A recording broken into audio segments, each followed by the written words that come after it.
Mes amis, bonjour et bienvenue pour une nouvelle chronique littéraire. Aujourd'hui, je vous parle du roman d'Éric Maria Remarque, À l'Ouest, rien de nouveau.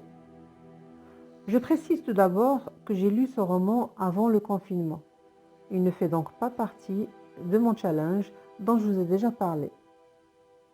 À l'Ouest, rien de nouveau est un roman antimilitariste qui dénonce les monstruosités de la guerre 14-18.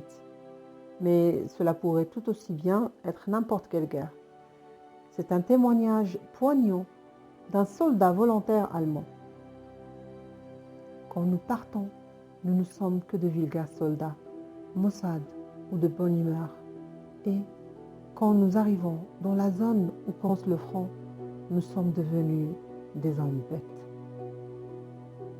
Ce roman pacifiste, profondément réaliste, a connu dès sa parution en 1928 un succès mondial qui ne s'est jamais démenti depuis, parce qu'il est intemporel, parce qu'il est universel. Sournoisement endoctrinés par leur professeur Cantorec, Paul Baumer et ses camarades de classe s'engagent volontairement à 18 ans dans les rangs de l'armée impériale allemande.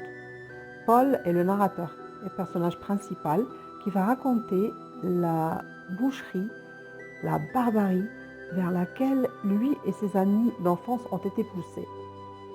Il va rapporter le tableau sordide des atrocités et scènes de guerre si abominables qu'on en a le souffle coupé et l'estomac retourné. Il va décrire le ressenti de ces soldats enfants, traumatisés, massacrés, partis pour rien. Et le récit fait mouche, d'autant plus qu'il est raconté du point de vue d'un perdant. De fait, quelle que soit la nationalité, la crainte, l'épouvante, la douleur, la peine sont les mêmes.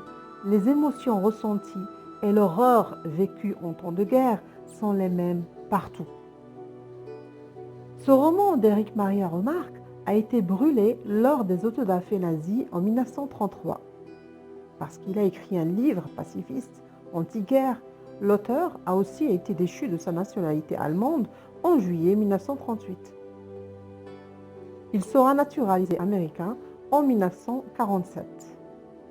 À l'Ouest, rien de nouveau est un roman incontournable de la littérature de guerre. Les phrases sont courtes, le style est simple, direct, accessible à tous. À lire absolument. À voir aussi plusieurs adaptations cinématographiques ayant été réalisées à partir de cet opus. À bientôt.